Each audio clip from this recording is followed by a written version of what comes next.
बिस्मिल्लाहिर्रहमानिर्रहीम। Last class में हमने बहुत बेसिक कंसेप्ट्स को डिस्कस किया था। उसमें जो मेन कंसेप्ट था, जैसे हमने अरेज और ऑब्जेक्ट्स और फंक्शंस को डिस्कस किया था।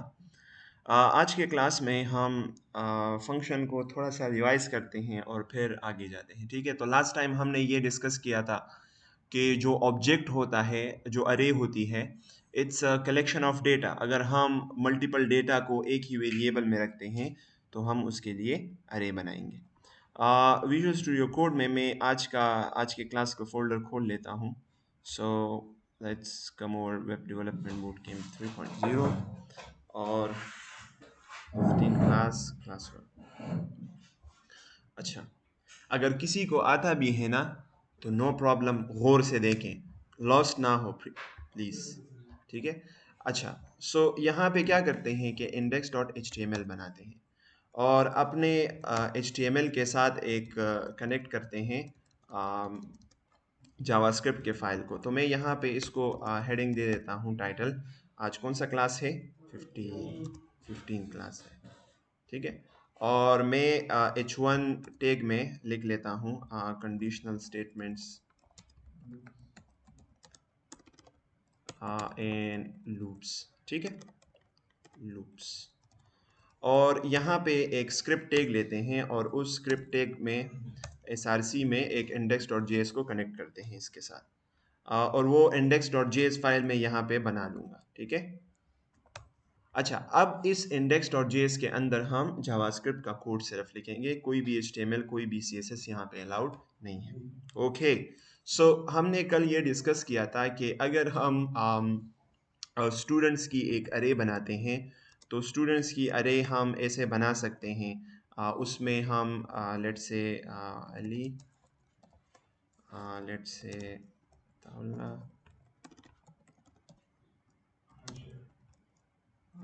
शेर, माजिद,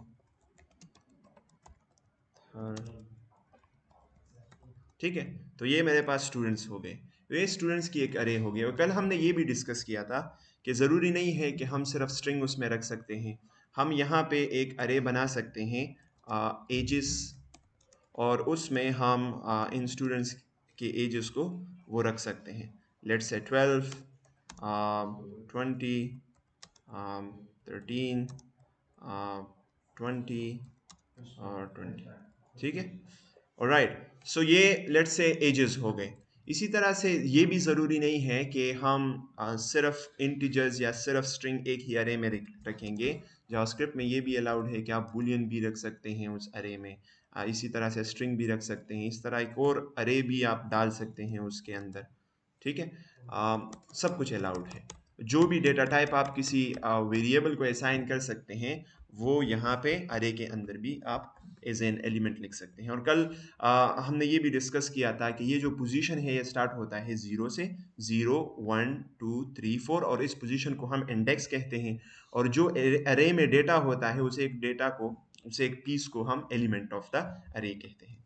इसी तरह से हमने ऑब्जेक्ट भी डिस्कस किया था कि अगर किसी स्पेसिफिक इन्फो को हम एक ही वेरिएबल में डालना चाहते हैं तो वो हम ऑब्जेक्ट में भी कर सकते हैं। लेकिन अरे और ऑब्जेक्ट में फ़र्क ये है कि अरे में हम किसी भी एलिमेंट को using the position, using the index get करेंगे।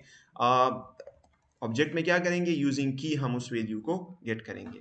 तो ये देखिए, अब ये एक ही स्टेटमेंट है। ऑब्जेक्ट को डिफाइन करना और उसको किसी वेरिएबल को असाइन करना, ये एक ही स्टेटमेंट है। तो इसलिए मैंने ऑब्जेक्ट के आखिर में सीमी कोलोन लगाया है। स्टेटमेंट के आखिर में हमने सीमी कोलोन लगाना होगा। ठीक है। अच्छा, तो मैं स्टूडेंट का जो है फर्स्ट नेम अरबाज, और मैं लास्ट नेम भी वो कर लेता हूँ।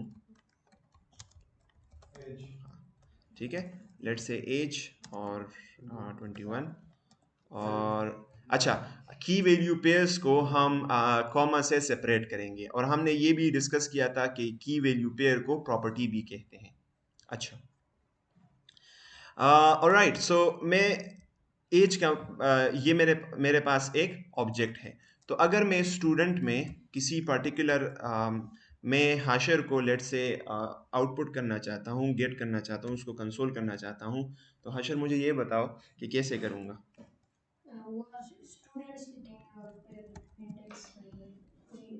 और इंडेक्स कहाँ पे लिखेंगे? स्क्वायर ब्रैकेट्स में। तो वो कौन सा इंडेक्स है? 2 इंडेक्स है, 0 1 2। ठीक है, तो मैं अगर इसको सेव करूं और यहाँ पे आ जाऊं क्लास वर्क के अंदर और यहाँ पे मैं कंसोल ओपन करूं, सो ये हाशर यहाँ पे आ गया है। अच्छा, क्या जूम करूं? ये स्क्रीन, अच्छा ये थोड़ा सा जूम कर दूं। अब सही है। ऑलराइट, सो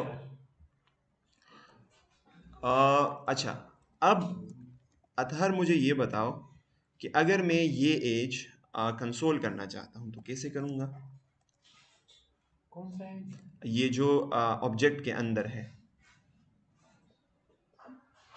स्टूडेंट ऑब्जेक्ट के अंदर जो एज में वैल्यू है, मैं उसको कंसोल करना चाहता हूँ। स्टूडेंट, तो स्टूडेंट तो पूरा ऑब्जेक्ट हो गया। इंडेक्स वो तो की वैल्यू पेयर्स है, वो तो अरे नहीं है। डॉट एज, शाबाश, डॉट लगाएंगे। ठीक है, तो मैं इसको रिफ्रेश करता हूँ तो ये देखिए मेरे पास एज भी आ गया है। अच्छा, इससे मुझे एक और पॉइंट भी याद आ गया है, अथर ने जो बात की है, हम बिल्कुल इंडेक्स की तरह भी किसी ऑब्जेक्ट के अंदर कोई वैल्यू गेट कर सकते हैं। ठीक है, जैसे स्टूडेंट है, मैं एक स्क्वायर ब्रैकेट्स लगा लूंगा, लेकिन इंडेक्स की बजाय हम यहाँ पे क्या लिखेंगे? उस की का नाम लिखेंगे जिसका हम वैल्यू लेना चाहते हैं। अच्छा, ये मुझे सफ़ी बता देगा कि मैं एज इस तरह लिखूंगा। नहीं, वो ठीक है, मैं ये आपसे कह रहा हूँ कि अगर आप ऐसे भी लिखे तो ये ठीक है। अब मुझे ये बताएं कि अगर मैं स्क्वायर ब्रैकेट्स के अंदर एज लिखना चाहता हूँ तो वो मैं ऐसे लिखूंगा या किसी और तरीके से लिखूंगा? रोमान,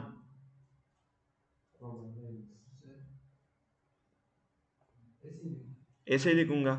तो मैंने आपको एक बात बताई थी, वो किसको याद है? हाँ,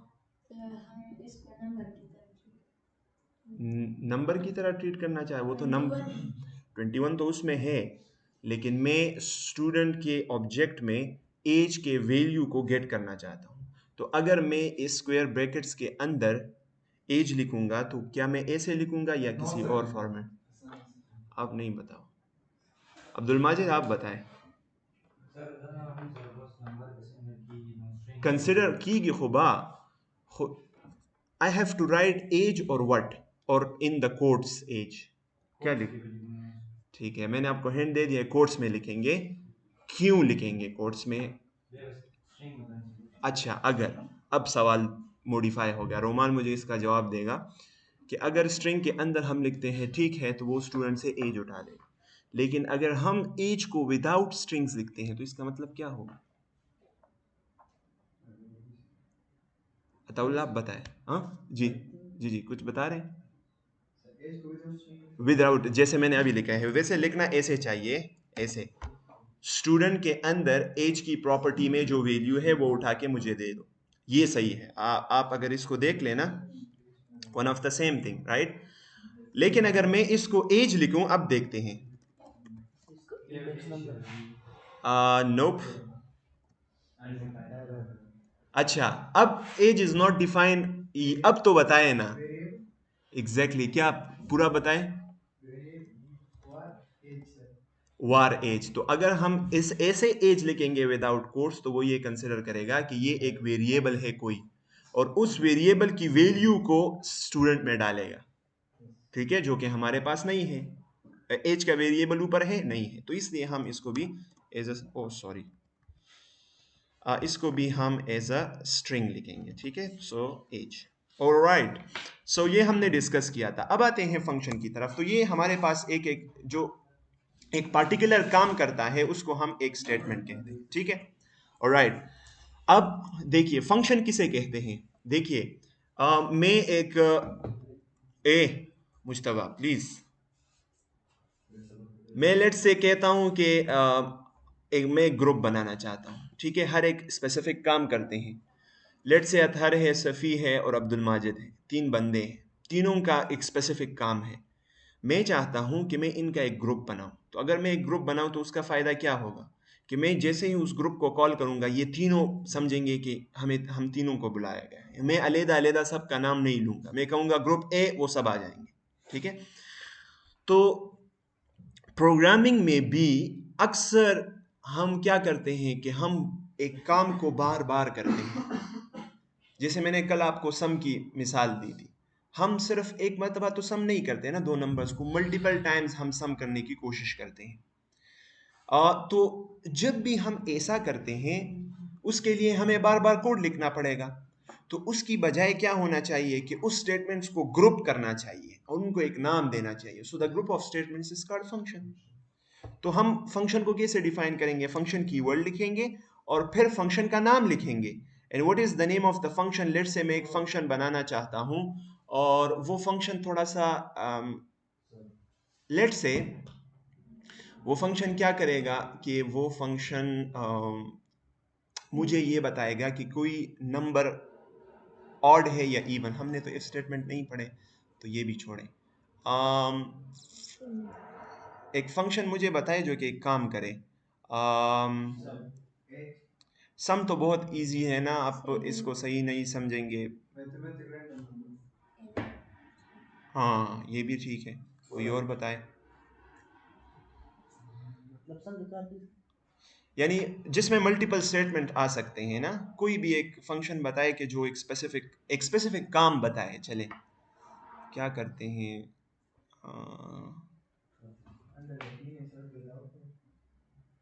वो भी इफ स्टेटमेंट है ना।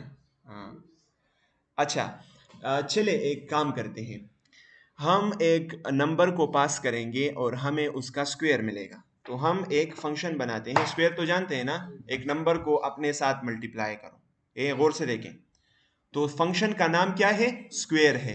फिर उसके बाद हम स्क्वायर ब्रैकेट्स लगा लेंगे, पैरेंथेसिस लगा लेंगे और उसके बाद ब्रेसेस। और देखिए इन ब्रेसेस से प्रोग्रामिंग लैंग्वेज को ये पता चलता है कि एक फंक्शन कहाँ से शुरू, एक ब्लॉक, जरूरी नहीं है फंक्शन, एक ब्लॉक कहाँ से शुरू हुआ है और कहाँ खत्म हुआ है। ये ऑब्जेक्ट में देखें, ब्रेसेस से उसको पता चल रहा है कि ऑब्जेक्ट कहाँ शुरू हुआ है, कहाँ खत्म हुआ है। इसी तरह फंक्शन में भी ब्रेसेस से उसको ये पता चलता है, इन ब्रेसेस से प्रोग्रामिंग लैंग्वेज को ये पता चलता है कि ये फंक्शन कहाँ से शुरू हुआ है और कहाँ पे ख़त्म हुआ है। अच्छा, लेट्स से आप इमेजिन करें कि मेरे पास एक नंबर है, यहाँ पे वार नम एक नंबर है और लेट्स से वो है 15। तो 15 का स्क्वायर मालूम करना आसान काम तो नहीं है इतना। 15 क्या आता है? 225, 150, 5 15,075, 225। ठीक है, तो 225 आता है। सो अगर हम स्क्वायर करना चाहते हैं तो हम क्या करेंगे? मैं अगर इस नंबर को रिटर्न करना चाहता हूँ, इस स्क्वायर को, तो मैं यहाँ पे क्या लिखूंगा? रिटर्न। यहाँ पे एक काम करते हैं, एक वेरिएबल बनाते हैं और उसको नाम देते हैं रिजल्ट। ठीक है, और उस रिजल्ट में नम को अपने आप के साथ मल्टीप्लाई करते हैं, तो ये स्क्वायर हो जाएगा। और फिर इसी रिजल्ट को हम क्या कर लेते हैं? रिटर्न कर लेते हैं। क्यों रिटर्न करते हैं ये कौन बताएगा? अब्दुल माजिद आप बताएं, क्यों रिटर्न करते हैं रिजल्ट को? Output what? स्क्वायर फंक्शन को प्रॉपर बताएं, सिर्फ ऐसे नहीं। आउटपुट कौन बताना चाहता है? हाथ रेस कर सकते हैं।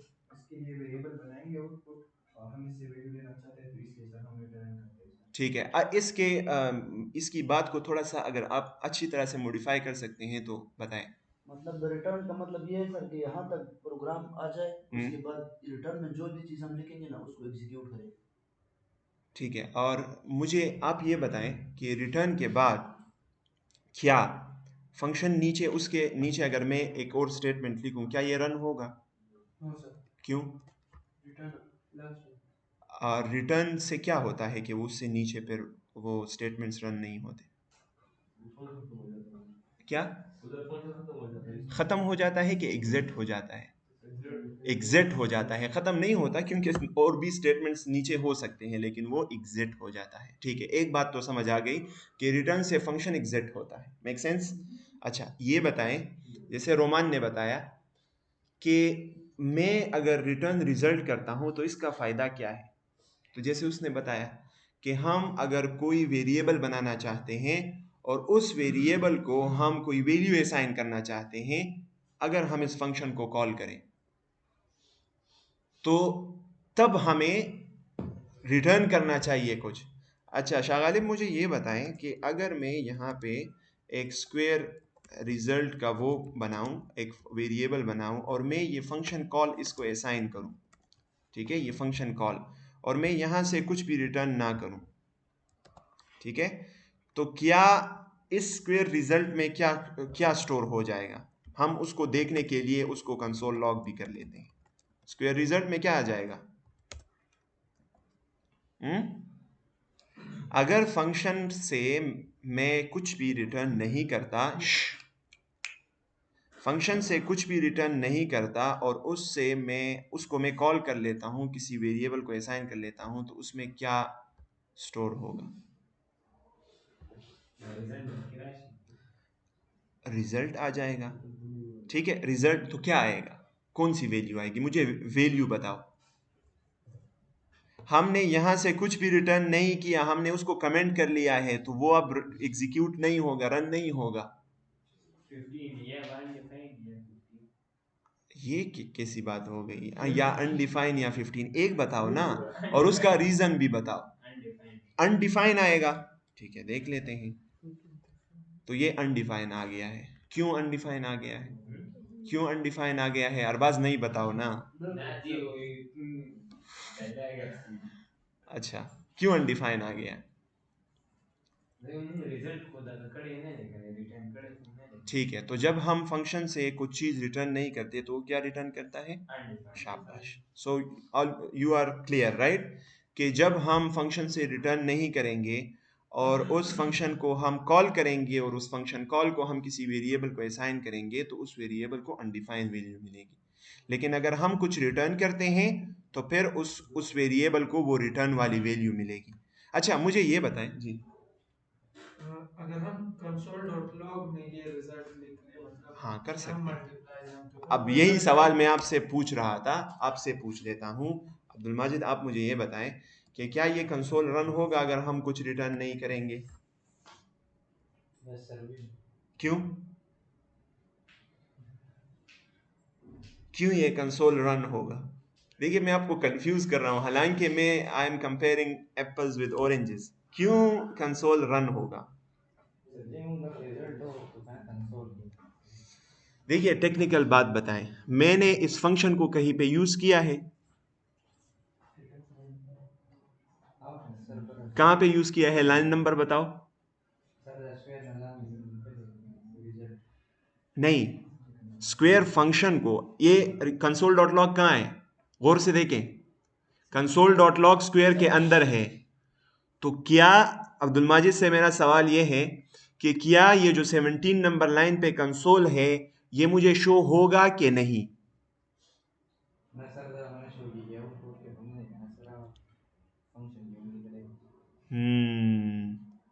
It's the fundamental thing wrong in your concept. आप मुझे बताएं ये कंसोल होगा कि नहीं?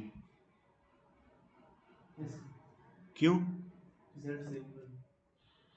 नहीं? रिजल्ट से ऊपर कब, क्या मतलब है? हम जब फंक्शन को डिफाइन करते हैं, कल हमने पढ़ा था, और भी कंफ्यूज करता हूं, कल हमने पढ़ा था जब हम फंक्शन को डिफाइन करते हैं तो बाय डिफॉल्ट उसको एग्जीक्यूट प्रोग्रामिंग लैंग्वेज नहीं करता। तो क्यों फिर ये कंसोल डॉट लॉग होगा? हाँ शाह गालिब, आप बताएं क्यों फिर ये कंसोल डॉट लॉग होगा? आप पहले तो ये बताएं कि ये होगा भी कि नहीं, कंसोल डॉट लॉग होगा कि नहीं? होगा। क्यों होगा? ये तो जब हम फंक्शन को डिफाइन कर लेते हैं तो फिर तो वो तो उसको मतलब एग्जीक्यूट नहीं करता programming language by default. Mushtaba खबर में कहो प्लीज।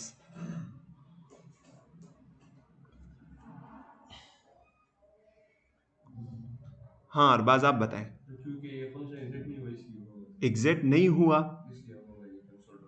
अगर मैं इसको एग्जिट भी नहीं करता, कल हमने देखा था वो फिर भी एग्जीक्यूट नहीं हो रहा था।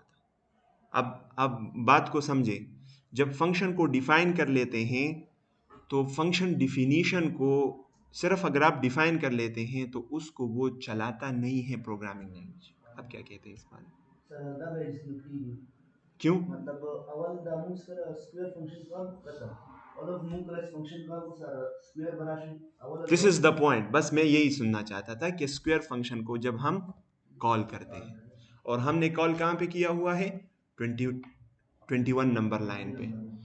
तो 21 नंबर लाइन पे जब आप फंक्शन को कॉल करते हैं, कहीं भी कॉल करते हैं, वो फंक्शन पूरा एग्जीक्यूट होगा, चलेगा पूरा फंक्शन।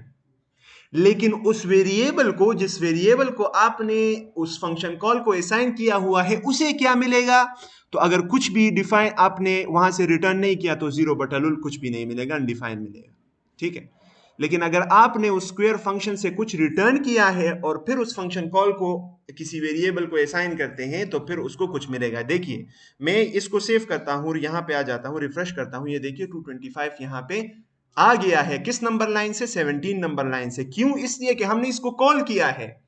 तो मैं आपको कहां पे पंसा रहा था? मैं आपको यहां पे पंसा रहा था कि मैं आपसे कह रहा था कि फंक्शन को हमने डिफाइन किया हुआ है, और जब हम डिफाइन करते हैं तो बाय डिफॉल्ट उसको एग्जीक्यूट नहीं करता प्रोग्रामिंग लैंग्वेज। तो सही है ना, बाय डिफॉल्ट एग्जीक्यूट नहीं करता, नीचे तो हमने किया हुआ है ना, फंक्शन को हमने कॉल किया हुआ है। तो दिस इज द पॉइंट। ठीक है। अच्छा, तो फंक्शन जब भी हम कॉल करेंगे वो पूरा का पूरा एग्जीक्यूट होगा, तमाम के तमाम स्टेटमेंट्स उसके अंदर जो है वो एग्जीक्यूट होंगे। लेकिन वो उस फंक्शन कॉल को, स्क्वायर रिजल्ट को हम असाइन कर रहे हैं, उसको तब तक अनडिफाइंड मिलेगा जब तक हम यहां से प्रॉपर कोई चीज रिटर्न नहीं करते। तो अब देखिए क्या मिल रहा है? अनडिफाइंड मिल रहा है। लेकिन अगर हम इस रिटर्न स्टेटमेंट को वो करते हैं, अनकमेंट कर लेते हैं, तो फिर दो मरतबा 225 आएगा, एक इस वजह से और एक इस वजह से। ये देखिए, एक लाइन 17 की वजह से, एक लाइन 22 की वजह से। तो बिहेवियर को जरूर समझे। ठीक है।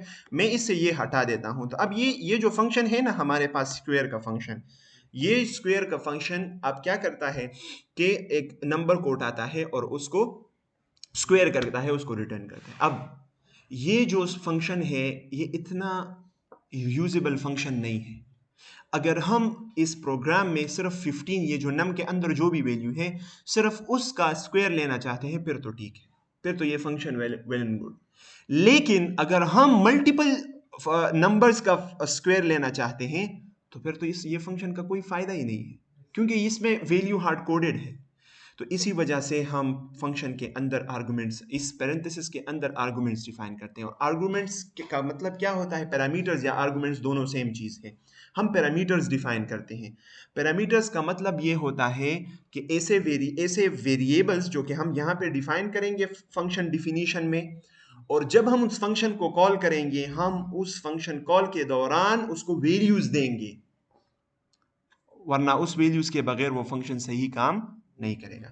तो मैं यहाँ पे डिफाइन कर लेता हूँ नंबर, और मैं उस नंबर को अपने आप के साथ मल्टीप्लाई कर लेता हूँ। ठीक है। अब देखिए, मैं अगर नम हमने कहाँ पे यूज किया है कि ये वो 15 नंबर लाइन 13, ये यूज हमने कहाँ किया हुआ है कि ये वो नहीं हुआ अभी तक है? नम और नम व्हाट डम यू आर व्हाट। अच्छा छोड़े इसको, मैं इसको कोई और नाम दे, कोई और नाम बताएं यार, नम वन कर लेते हैं। ठीक है, नम वन, मैं इसको भी नम वन कर लेता हूं। ठीक है। अब देखिए, स्क्वायर को जब हम कॉल करेंगे, हम इसको कोई भी वैल्यू नहीं दे रहे, तो हमें वैल्यू देनी चाहिए जो जिस नंबर का हम स्क्वायर लेना चाहते हैं वो करेंगे। तो 25 का स्क्वायर क्या होता है? 625 होता है। तो हमें स्क्वायर रिजल्ट में क्या मिलना चाहिए? 625 मिलना चाहिए। ठीक है। इसी तरह से अब अगर आप 255 का स्क्वायर फाइंड करना चाहते हैं तो 255 पास करें, ये आ जाएगा। Alright, so this is the concept of the function. हम एक पैरामीटर नहीं, मल्टीपल पैरामीटर्स को भी पास कर सकते हैं। ठीक है। अब जितनी हमारी मर्जी है। लेट्स से हम एक और फंक्शन बनाते हैं। देखिए, अच्छा फंक्शन, और वो फंक्शन है पावर फंक्शन। और पावर फंक्शन में क्या है? हमें एक नंबर मिलेगा, know talking please. Power function है, उसमें हमें बेस मिलेगा और फिर उसका पावर मिलेगा, या एक्सपोनेंट कह दें, हमें उसका एक्सपोनेंट मिलेगा। तो हम क्या करेंगे कि हम रिटर्न करेंगे बेस को कितनी मरतबा मल्टीप्लाई करेंगे, एक्सपोनेंट टाइम्स मल्टीप्लाई करेंगे, इसमें फॉर लूप यूज होता है, चलो इसको हटा देते हैं, स्क्वायर फंक्शन, ठीक है। ऑलराइट, अगर एक और सवाल, अगर मैं इस 255 को यहां पे पास नहीं करूं, स्क्वायर क्या एक्सपेक्ट कर रहा है, एक पैरामीटर एक्सपेक्ट कर रहा है, एक्सपेक्ट का मतलब वो ये कह रहा है कि मुझे एक नंबर मिलेगा, ठीक है। अगर मैं इसको कुछ भी प्रोवाइड नहीं करता तो उसको क्या पास होगा, कुछ भी नहीं। तो कुछ भी नहीं एक स्पेसिफिक डेटा टाइप है जावास्क्रिप्ट में जिसको अनडिफाइंड कहते हैं, नेक्स्ट लेक्चर में वो आ रहा है, ठीक है। कुछ भी नहीं जो हम, वो है अनडिफाइंड, ठीक है। तो इसको अनडिफाइंड पास होगा। तो अगर हम अनडिफाइंड को अपने आप के साथ मल्टीप्लाई कर लेते हैं तो अनडिफाइंड मल्टीप्लाई अनडिफाइंड से क्या आएगा, ये तो ऑपरेशन हो ही नहीं सकता। तो जब एक ऑपरेशन नहीं होता, जावास्क्रिप्ट हमको नेम रिटर्न करता है, नॉट अ नंबर, कि ये एक, ये देखिए NaN, नॉट अ नंबर, ये रिटर्न करता है, ठीक है। Enough about functions. एक और चीज भी आप यहाँ पे डिस्कस करने की है, वो ये है कि हम जिस तरह वे ऑब्जेक्ट में किसी की को कोई भी वैल्यू दे सकते हैं, इसी तरह हम एज अ वैल्यू उस की को फंक्शन भी दे सकते हैं। उसको हम क्या दे सकते हैं, फंक्शन भी दे सकते हैं। और मैं अगर यहाँ पे एक फंक्शन बनाऊं ग्रीटिंग्स का, और मैं यहाँ पे एक की डिफाइन करूं ग्रीटिंग्स, इसको मैं एक फंक्शन भी असाइन कर सकता हूं। सो फंक्शन, और फंक्शन नाम आप यहाँ पे ना लिखे, आप फंक्शन नाम यहाँ पे ना लिखे, कोई जरूरत नहीं है, क्योंकि वो ऑलरेडी ग्रीटिंग्स को ये फंक्शन असाइन होगा। अगर आप कर भी लेते हैं कोई मसला नहीं है, लेकिन ग्रीटिंग्स को फंक्शन असाइन हो जाता है। अच्छा, तो फंक्शन कीवर्ड, फिर उसके बाद नाम होता है तो नाम नहीं लिखते, और फिर उसके बाद पैरेंथेसिस, फिर ब्रेसिस, ओल्ड कंसेप्ट राइट, जो नीचे हमने किया है। अच्छा, अली आपको पता है एनोनिमस का क्या मतलब है, व्हाट डज एनोनिमस मीन्स, किसी को पता है? नो वरीज, सेम मतलब सेम मीनिंग्स। नोप, एनोनिमस, कुछ पता नहीं उसका। हाँ गुमनाम is the true meaning. Anonymous, अब ये देखिए फंक्शन का नाम है, फंक्शन का अपना नाम है नहीं है, तो टेक्निकली हम इसे बहुत फैंसी नाम देते हैं, नेम्स देते हैं, ठीक है। और इसका जो टेक्निकल नाम है वो क्या है, एनोनिमस फंक्शन। ये सिर्फ इसका नाम नहीं है, आप यहाँ पे एक और फंक्शन डिफाइन करें उसको नाम ना दे, वो भी एनोनिमस फंक्शन होगा। ये देखिए आप कर सकते हैं ऐसे, लेकिन मसला ये है नहीं कर सकते मेरे ख्याल से, क्योंकि ये एरर थ्रो कर रहा है, बाहर नहीं कर सकते, उसके अंदर कर सकते हैं। ओके, सो इस फंक्शन के अंदर मैं क्या करता हूं कि कुछ रिटर्न करता हूं, ठीक है। और वो क्या है, वेलकम, अस्सलाम वालेकुम, वेलकम टू जावास्क्रिप्ट, ठीक है। ये ग्रीटिंग्स फंक्शन मैंने एक बना लिया। अच्छा, अगर मैं इस ग्रीटिंग फंक्शन को कॉल करता हूं, ठीक है, अगर मैं इस ग्रीटिंग फंक्शन को कॉल करता हूं, तो आप मुझे बताएं अब्दुल माजिद कि कैसे कॉल करूंगा। अगर मैं ग्रीटिंग्स फंक्शन को कॉल करता हूं, कैसे कॉल करूंगा? कंसोल तो ज़रूरी नहीं है ना, बस मुझे ये बताएं, कंसोल तो हम सिर्फ उस डेटा को कि वो क्या रिटर्न करता है, उस डेटा को देखने के लिए हम करते हैं। आप मुझे ये बताएं मैं इस फंक्शन को कैसे कॉल करूंगा।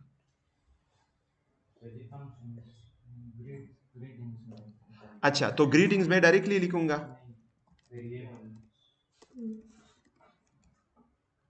हाँ। अच्छा, तो ये कंसेप्ट है ना, वो देखिए ग्रीटिंग्स किसके अंदर है, स्टूडेंट के अंदर है। तो क्या मैं स्टूडेंट के अंदर जो ग्रीटिंग हो उसको डायरेक्टली एक्सेस कर सकता हूँ? This is the point. तो स्टूडेंट, और फिर कैसे ग्रीटिंग्स को एक्सेस करेंगे, शाबाश, डॉट ग्रीटिंग्स, ठीक है। तो फंक्शन ऐसे कॉल होता है कि सिर्फ उसका नाम लिखें, नहीं, देखिए स्क्वायर फंक्शन को देखिए मैंने कैसे कॉल किया है, उसका नाम लिखा है, फिर क्या किया है, पैरेंथेसिस लगाए हैं, वो देखिए ना, स्क्वायर जो लाइन 23 पे मैंने कॉल किया है उसके साथ मैंने क्या लगाया हुआ है, पैरेंथेसिस। तो पैरेंथेसिस से फंक्शन कॉल होता है। अगर सिर्फ ये करेंगे तो फिर सिर्फ उसकी वो वेरिएबल की वैल्यू आ जाएगी। तो ग्रीटिंग्स में क्या है, फंक्शन पड़ा है। तो अगर हम कंसोल करें ना, इसको कंसोल करें, तो स्टूडेंट डॉट ग्रीटिंग्स में क्या है, एक फंक्शन है, ये देखिए उसमें एक फंक्शन है, लेकिन अगर हम इसको कॉल करेंगे तो अब अब्दुल माजिद बताओ क्या मिलेगा कंसोल को?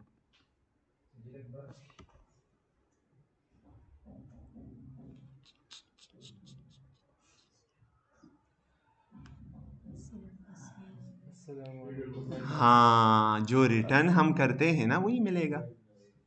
फंक्शन को कॉल नहीं करेंगे तो फंक्शन मिलेगा, फंक्शन को कॉल करेंगे फिर किसी वेरिएबल को असाइन करेंगे तो जो रिटर्न करता है वो मिलेगा। ठीक है, ऑलराइट। सो अच्छा, जी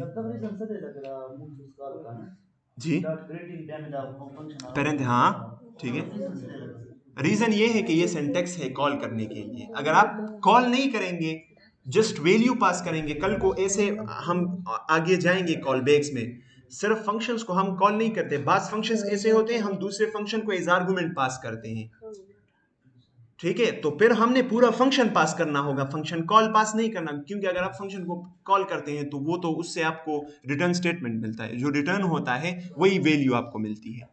इस वजह से हम इसको भी यूज करते हैं। ठीक है, तो स्टूडेंट डॉट ग्रीटिंग से फिर हमें वो मिलेगा, उसको कॉल करेंगे तो जो वो रिटर्न करता है वो क्या रिटर्न करता है? अस्सलाम वालेकुम। सो द पॉइंट इज कि ऑब्जेक्ट के अंदर भी आप फंक्शन को सेफ स्टोर कर सकते हैं। जिस फंक्शन को, अगर किसी प्रॉपर्टी में आप किसी फंक्शन को स्टोर करते हैं तो उस फंक्शन को हम मेथड कहते हैं, फैंसी नेम। ठीक है, मेथड कहते हैं। और की वैल्यू पेयर या प्रॉपर्टी, ये अगर आप होवर करें तो फिर भी आपको मिलेगा। ठीक है, so this is the concept. समझ आ गई? कोई सवाल हो काइंडली पूछ लें। दुलमाजिद कहाँ पे कंफ्यूज हो? अब सही हो गया है। ठीक है, एक फंक्शन होता है, एक वेरिएबल में एक प्लेस में फंक्शन पड़ा है, एक उस फंक्शन को हम कॉल करते हैं। जब वो कॉल करते हैं और फिर किसी वेरिएबल को असाइन करते हैं तो उस फंक्शन से जो रिटर्न होगा वो उस वेरिएबल को मिलेगा। ठीक है, this is the concept. Okay, so आगे जाते हैं। आज का जो हमारा टॉपिक है वो है कंडीशनल स्टेटमेंट्स एंड लूप्स। अच्छा, कंडीशनल स्टेटमेंट्स और लूप्स। कंडीशनल स्टेटमेंट्स की ज़रूरत क्या है? देखिए, अभी तक जो हम पढ़ रहे थे वो नॉर्मल फ्लो था, normal flow of the program था। अब हमारे पास कंडीशंस आ सकते हैं, based on a specific condition हम कोई वो डिसीजन लेना चाहते हैं। जैसे अगर कोई यूज़र लॉगिन है तो उसको एक डेटा शो करो, अगर वो लॉगिन नहीं है तो उसको डेटा शो ना करो। तो इसके लिए हम क्या करेंगे? तो हम इफ एल्स स्टेटमेंट वो यूज़ करते हैं। इफ एल्स स्टेटमेंट क्या होते हैं कि हम एक चेक प्रोग्रामिंग लैंग्वेज को देते हैं कि अगर ये चेक पास हो गया तो ये काम करो, अगर ये चेक पास नहीं हुआ तो दूसरा काम करो। और उसका सिंटेक्स आप देख लें, इस तरह है, ये देखें। इफ कंडीशन, इफ कीवर्ड लिखेंगे, ये देखिए, इफ कीवर्ड लिखेंगे और इफ कीवर्ड के बाद पैरेंथेसिस लगाएंगे, उसके अंदर हम कंडीशन लिखेंगे, तो प्रोग्रामिंग लैंग्वेज उस कंडीशन को देखेगा। अगर वो कंडीशन ट्रू है तो इस इफ ब्लॉक के अंदर, और ब्लॉक मैंने अभी आपको बताया कि ब्रेसेस से डिफाइन होता है, इस करली ब्रेसेस से डिफाइन होता है। तो अगर ये कंडीशन ट्रू होगा तो ये जो इस ब्लॉक के अंदर जो कोड होगा वो रन होगा। अगर इफ कंडीशन फॉल्स हो जाएगा, ये कंडीशन फॉल्स हो जाएगा, तो फिर एल्स ब्लॉक के अंदर कोड रन होगा। ठीक, ऑलराइट। सो कैसे करेंगे? बहुत ही आसान है। लेट्स से मेरे पास एक वेरिएबल है और उसका नाम है लॉग्ड। ठीक है, तो या तो उसके दो वैल्यू हो सकते हैं, या तो बंदा लॉगिन होगा या लॉगिन नहीं होगा, तो इसके लिए हम फिर बूलियन यूज करेंगे। ठीक है, तो अगर यूजर लॉगिन है लेट से, तो मैं यहाँ पे उसमें ट्रू सेव कर लेता हूँ। अच्छा, अब हमने इफ स्टेटमेंट लगाना है। इफ स्टेटमेंट में हम कह देते हैं कि अगर लॉग्ड इन, कैसे ये कंडीशन लगाएंगे? यहाँ पे हम कंडीशन लिखेंगे ना, कंडीशन तो ऐसे नहीं लिखेंगे, और फिर जो कंडीशन ट्रू होगा तो इस ब्लॉक के अंदर कोड लिखेंगे, अगर वो फॉल्स होगा तो फिर एल्स लिखेंगे, और जो ब्रेसेस होंगे उसके अंदर हम पूरा कोड लिखेंगे। तो अब कंडीशन क्या है हमारा? हम चाहते हैं कि अगर लॉगिन में ट्रू हो तब ये इफ रन करें, अगर उसमें फॉल्स हो तो फिर वो एल्स रन करे। तो कैसे लिखेंगे इसको? लॉग्ड इन, अगर ट्रू है तो 3 इक्वल साइन लगाएंगे। तो इसका मतलब क्या है कि अगर लॉग्ड इन में ट्रू वैल्यू है तो इफ का कोड रन करो, नहीं है तो फॉल्स होगा, तो मतलब दूसरा कोड रन करो। तो फिर मैं इसके अंदर ये लिख लूंगा सिर्फ आपको समझाने के लिए कि console dot log you are logged in. ठीक है। और कंसोल डॉट लॉग एल्स में क्या लिख लूंगा, error you are unauthenticated user या यू आर नॉट लॉग, ठीक है। अच्छा, अब देखते हैं, यहाँ पे आते हैं और इसको रिफ्रेश करते हैं, क्या आ गया, यू आर लॉग्ड इन। तो अगर मैं इसको लॉग्ड इन में फॉल्स करूं, फॉल्स वैल्यूज में स्टोर है, तो वो ट्रू तो नहीं है, तो फिर एल्स वाला ब्लॉक रन होगा, तो वो दूसरे ब्लॉक को इग्नोर करेगा, error you are not logged in, ठीक है। So this is the conditional statements. अच्छा, मैं क्या करता हूँ कि थोड़ा सा यहाँ पे ना h3 का एक टैग लेता हूँ और यहाँ पे उसको आईडी दे देता हूँ h3, ठीक है। और h3 में मैं यहाँ पे लिख लेता हूँ document dot gate element by ID, और उसकी आईडी क्या है, h3 है। डॉट इनर HTML में मैं क्या लिखना चाहता हूँ, लेट से मैं लिखना चाहता हूँ welcome to the dashboard, welcome to the JavaScript, ठीक है। और अगर वो लॉग्ड इन नहीं है तो फिर क्या शो करना चाहता हूँ, please log in, you are log out.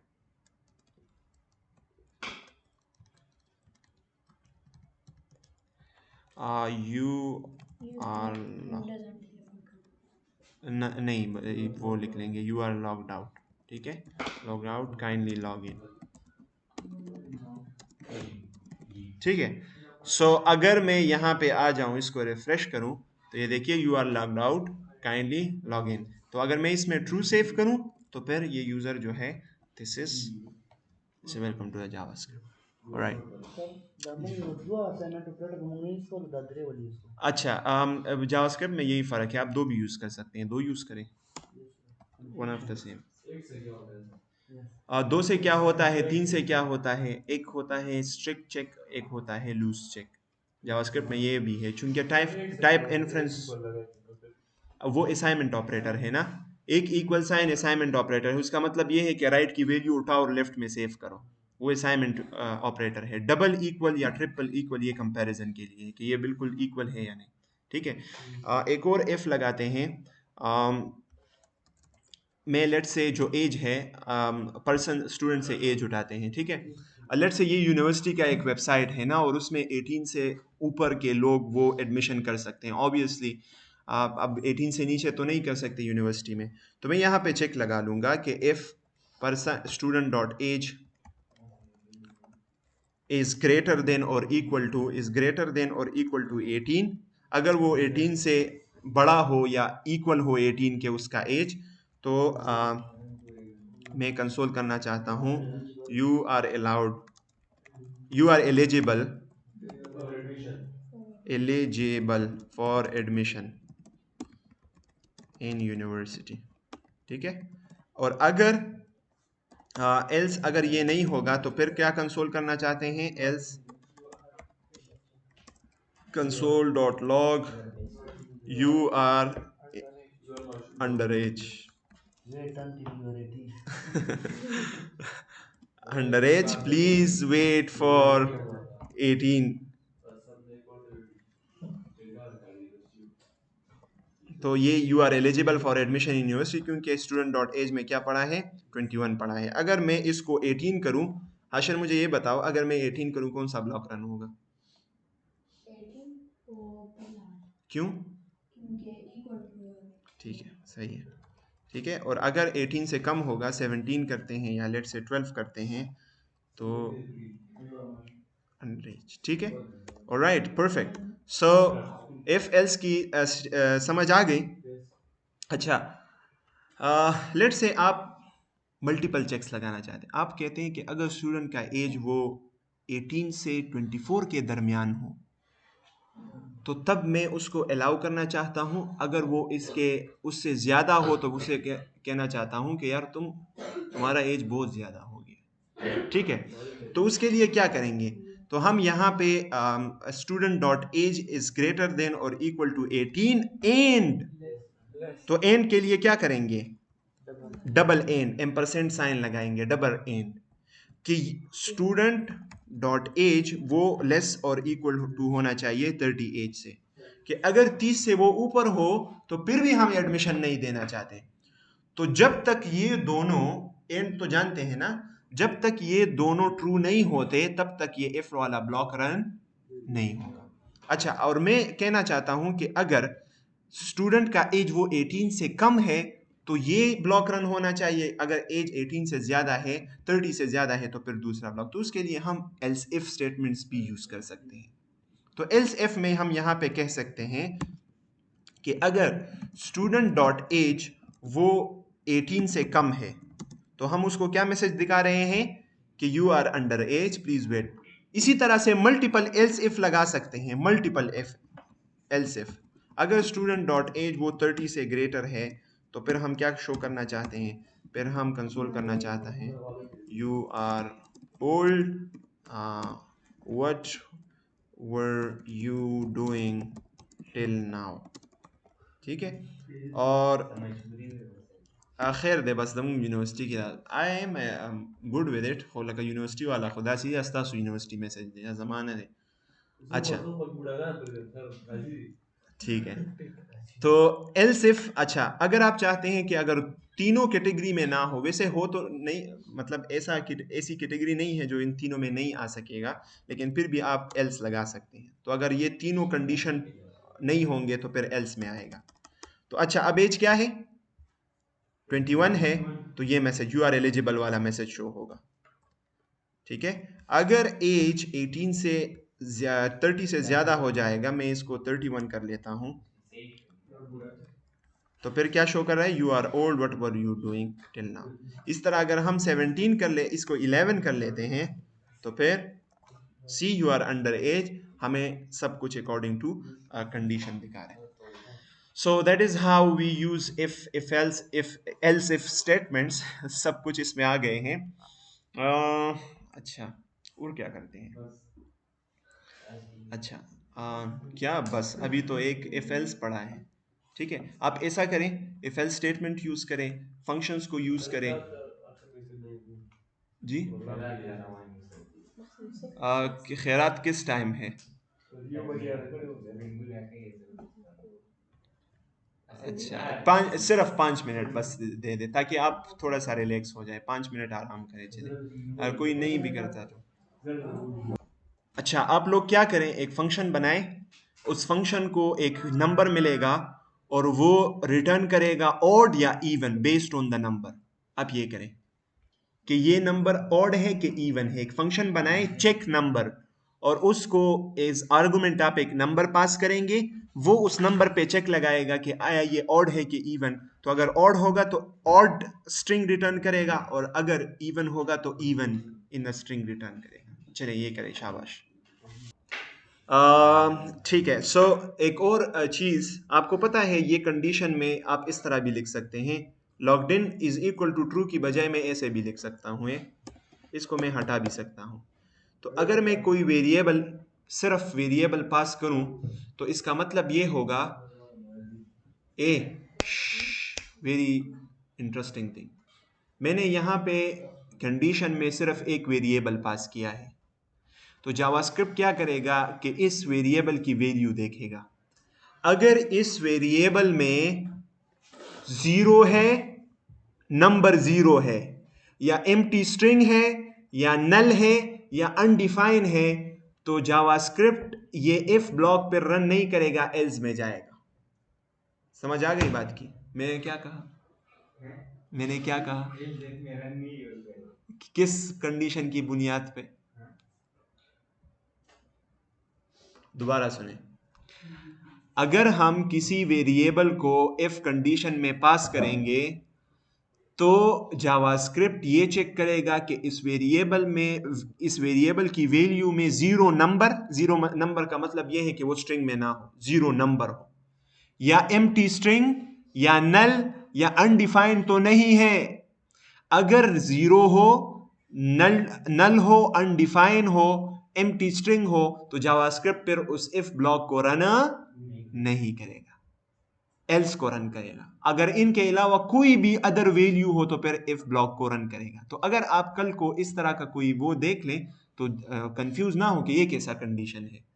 अगर सिर्फ वेरिएबल को किसी ने इस इफ कंडीशन में पास किया है तो इसका ये मतलब है कि अगर उस कंडीशन में जीरो, नल, अनडिफाइन या इनके अलावा कोई और वैल्यू है तो इफ ब्लॉक रन होगा। अगर यही वैल्यूज है तो फिर एल्स ब्लॉक रन होगा। तो ये देखिए मैंने यहाँ से वो हटा दिया है और अब भी सही काम करेगा। ये देखिए वेलकम टू क्या है, वेलकम टू द जावास्क्रिप्ट। ठीक है, ये यहाँ पे आ गया है। लेकिन अगर मैं यहाँ पे फॉल्स करूँ तो फॉल्स क्या कंसिडर होता है, मतलब अगर यहाँ पे फॉल्स हो, अनडिफाइन हो, नल हो या एम्प्टी स्ट्रिंग हो या जीरो हो तो फिर वो फॉल्स कंसिडर होंगे, इफ ब्लॉक पर रन नहीं होगा, एल्स ब्लॉक रन होगा। ये देखिए you are log out, kindly log in. तो ऐसा भी आप कर सकते हैं। ऑलराइट, सो स्विच स्टेटमेंट की तरफ आते हैं और स्विच स्टेटमेंट को थोड़ा सा डिस्कस करते हैं। स्विच स्टेटमेंट किसे कहते हैं? बाज लोग सोए हुए हैं। अच्छा, टर्नरी ऑपरेटर को पहले डिस्कस कर लेते हैं। इस इफ स्टेटमेंट को, अगर आपके पास इफ स्टेटमेंट में सिर्फ एक ही वो है, लेट से ये देखें, मैं एक इफ स्टेटमेंट लगाता हूं और मैं यहाँ पे कहता हूं कि यार अगर पर्सन डॉट एज वो क्या है, जो हमने अभी फंक्शन बनाया ना, फंक्शन चेक नंबर, और उसे एक नंबर मिलेगा और वो नंबर जो है वो उस पर इफ चेक लगाएगा कि अगर ये नंबर जो है ये अगर इसको हम 2 पे डिवाइड करें, अगर उसका रिमाइंडर 0 के बराबर आए तो ये क्या होगा, इवन होगा। और अगर ये 0 के बराबर ना हो तो ये क्या होगा, ये फिर ऑड होगा। तो इस पूरे एफ में कितने स्टेटमेंट्स हैं? एक एक स्टेटमेंट है पूरे एफ में भी और पूरे एल्स में भी। तो बजाय इस पूरे किस्से लिखने के हम इसको इस तरह रिप्लेस कर सकते हैं, डायरेक्ट कंडीशन लिखे num divided by 2 is equal to, अगर वो 0 के बराबर है तो फिर क्या करना है, तो फिर इवन रिटर्न करना है। ठीक है, और अगर वो ऑड के बराबर है तो फिर ऑड रिटर्न करना है, तो वो हमने कोलोन के बाद लिखना होगा। इसको टर्नरी ऑपरेटर कहते हैं। ये इफ एल्स का एक अल्टरनेटिव है। ठीक है, तो यहाँ पे कंडीशन, फिर सवालिया निशान, फिर इफ के बीच, इफ के अंदर जो कोड है वो आप यहाँ पे लिखेंगे, और जो सॉरी ये वैसे ही भी रिटर्न करता है, और जो एल्स के अंदर कोड है वो आप यहाँ पे लिखेंगे। तो अब देखिए console.log चेक नंबर, मैं इसको 5 देता हूँ। ठीक है, तो ये मुझे क्या रिटर्न करता है देखते हैं, अनडिफाइंड रिटर्न करता है क्योंकि इस फंक्शन से कुछ भी रिटर्न नहीं हुआ। तो मैं यहाँ पे एक रिज़ल्ट लेता हूँ और इस रिज़ल्ट को मैं यहाँ पे, अगर वो ट्रू है तो रिज़ल्ट को मैं वैल्यू असाइन कर दूंगा इवन, अगर वो फॉल्स है तो फिर मैं रिज़ल्ट को वैल्यू असाइन कर दूंगा ऑड, और फिर यहाँ पे रिटर्न कर दूंगा रिज़ल्ट को। ठीक है, तो अब मुझे रिजल्ट मिलेगा या इवन मिलेगा या ऑड मिलेगा। तो ये ऑड है, अगर मैं इसको 7 करूँ, 8 करूँ तो ये क्या है, इवन है। Alright, so this is the ternary operator. जी जी हाँ हाँ, जो टोटल होल स्टेटमेंट था सर, उसको हम एक ही रिजल्ट के बराबर अगर करें, मतलब एक ही वेरिएबल, हाँ वो भी कर सकते हैं, लेकिन बंदे थोड़ा सा कंफ्यूज, वो भी करें, डायरेक्ट करें आप, वार रिजल्ट इज इक्वल टू सामने वो लगाए। ठीक है, ऐसे भी कर सकते हैं, कंफ्यूज ना हो। लेकिन इसका मतलब ये था हम ऐसे भी कर सकते हैं, one of the same thing. ठीक है, वार रिजल्ट ये चेक करो, अगर इवन है, ऐसे भी आप कर सकते हैं। नम को 2 पे डिवाइड करो, देखो 0 के बराबर है तो रिजल्ट में इवन असाइन करो, नहीं है तो ऑड के बराबर करो, तो सेम काम करेगा। ये देखिए कोई मसला नहीं है। अच्छा, ये टर्नरी ऑपरेटर लास्ट स्विच पढ़ते हैं, बस क्लास को एंड करते हैं क्योंकि टाइम काफ़ी ज़्यादा हो जाएगा फिर। अच्छा, तो स्विच स्टेटमेंट जब हमारे पास मल्टीपल, ये देखिए ये हमारे पास मल्टीपल एल्स एफ स्टेटमेंट्स हैं। जब हमारे पास मल्टीपल एल्स एफ स्टेटमेंट्स हो तो हम फिर स्विच स्टेटमेंट लगाते हैं। और स्विच स्टेटमेंट कैसे लगाते हैं, स्विच स्टेटमेंट ऐसे लगाते हैं, हम स्विच लिखेंगे और किस पे हम वो करना चाहते हैं, चेक्स लगाना चाहते हैं, पर student डॉट एज पे, ठीक है। और फिर ब्रेसेस के अंदर पूरा स्विच का कोड लिखेंगे। तो अगर स्टूडेंट का एज वो क्या हो, वो 18 हो, तो फिर क्या होना चाहिए, लेट से हम कंसोल करते हैं your age is 18, you are a teenager, you are an adult, ठीक है। और अगर, सॉरी ये सीमी कोलोन नहीं है बल्कि कोलोन है, ठीक है। और फिर अगर यहाँ पे केस हो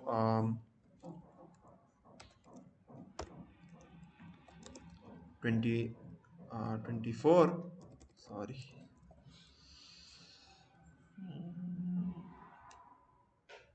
एक काम करता हूँ, यहाँ स्टूडेंट का जो रोल है, मैं एक और इसमें एक और प्रॉपर्टी लेता हूँ, रोल। और रोल इसका ये है, स्टूडेंट का रोल ये लेट से CR है, ठीक है।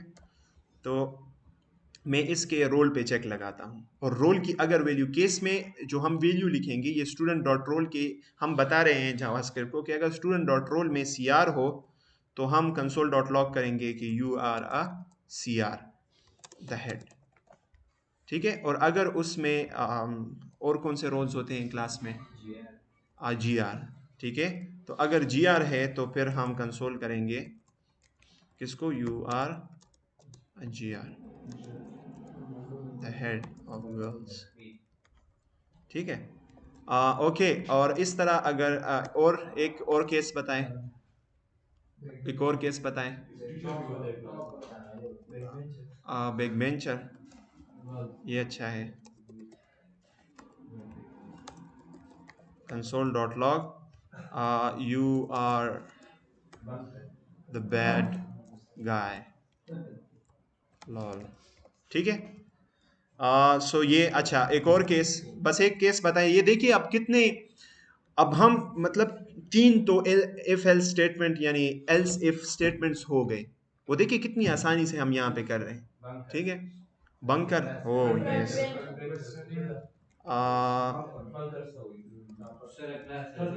बंक, बंकर, बंकर तो एक और उसको भी कहते हैं, आपने देखा होगा ना, पबजी तो वैसे भी सब खेलते हैं, you are bunker of classes, इंशाल्लाह वो डिस्कस करते हैं बाद में, you are a bunker of classes, bad future ahead, नहीं, चले। अच्छा, और अगर कोई भी केस ना हो और फिर हम कोई स्टेटमेंट रन करना चाहते हैं, तो फिर हम डिफ़ॉल्ट यहाँ पे करेंगे और यहाँ पे कंसोल करेंगे you are not even a student, you are not even a student, what you are doing here, ठीक है। अच्छा, अब इसको ना देखते हैं, गौर से देखें, हमारा रोल क्या था, उस स्टूडेंट का CR था, तो ये देखिए सब प्रिंट हो गए, you are a CR the, और उसके नीचे अगर हम उसको GR करें, लेट्स से अरबाज को हम GR करें, ठीक है, तो फिर ये जो कंडीशन है, जूम एक अंदर था, जूम एक अंदर था, जबर सबरदा कर सर बतिम लरे का वजह नूर से इशी, अच्छा, ओके। सो अगर ये GR है तो फिर ये GR के केसेस से लेकर ये रन नहीं होगा, ये सब नीचे रन होंगे, देखिए गौर से देखिए, ये देखिए वो CR वाला चला गया है, इसका मतलब ये हुआ कि ये कैसे स्विच इफ एल्स स्टेटमेंट है, तो सबको रन कर रहा है, मतलब जो कंडीशन ट्रू हो जाती है उसके नीचे सब रन करता है, तो ये इसका बिहेवियर ऐसे ही है। तो अगर आप ऐसे नहीं चाहते तो यहाँ पे फिर लेके ब्रेक, ठीक है, तो ये इसको इस स्विच स्टेटमेंट को क्विट कर लेगा, ये ब्रेक स्टेटमेंट, ठीक है। इस तरह हर एक के बाद आप ब्रेक लगाएं कि ये कंडीशन अगर ट्रू हो तो फिर बस इसको ब्रेक करते रहो, ठीक है, आप ब्रेक करते रहो, इसको भी ब्रेक करो, दैट्स इट। ये देखिए अब GR है, so you are a GR the head of girls. अगर मैं इसको बंकर करूं, which he is not I guess, तो फिर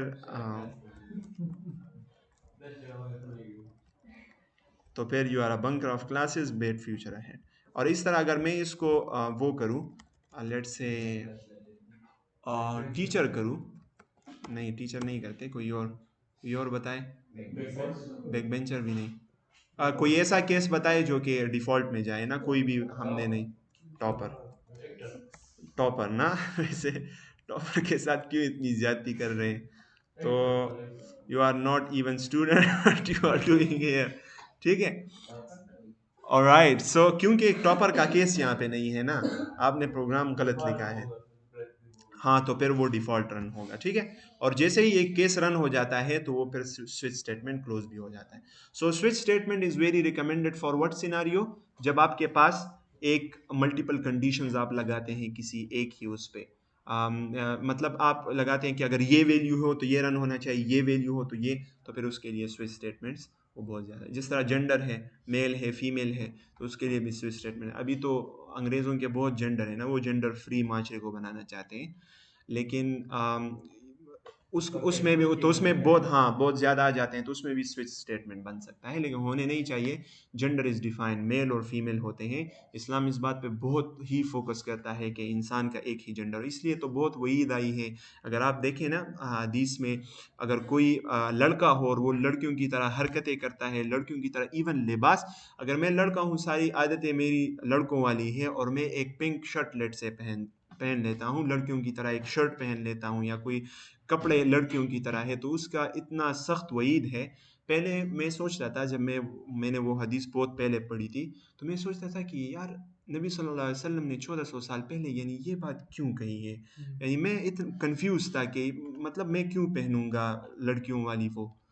और उस वक्त था भी ऐसा नहीं, अभी जाके मुझे पता चले ओ ये तो ये भी हो सकता है। तो इस्लाम चाहता है क्लियर कट आइडेंटिटी, तुम क्या हो, मेल हो फीमेल हो। तुम मेल हो तो ये आपके रूल्स हैं, अगर तुम फीमेल हो तो ये आपके रूल्स हैं, आपका ये लिबास है, आपका ये हो। क्योंकि माशरा फिर कोलेप्स होता है ना। ये तो इस तरह नारे लगा रहे हैं, ये देखो माशरा बहुत जल्दी मतलब कोलेप्स, अगर कोलेप्स ना भी है, अल्लाह अल्लाह किससे खुश होता है कि हमारा प्रॉपर जेंडर वो आइडेंटिफाई। सो अगर मुस्लिम का कोई ऐप बनेगा, so it will have just two genders, male and female, you know, there is no trans, there is no things. Transgender की वो ये है, एक होते हैं ट्रांसजेंडर और एक होते हैं इंटरसेक्स, दोनों में फ़र्क है।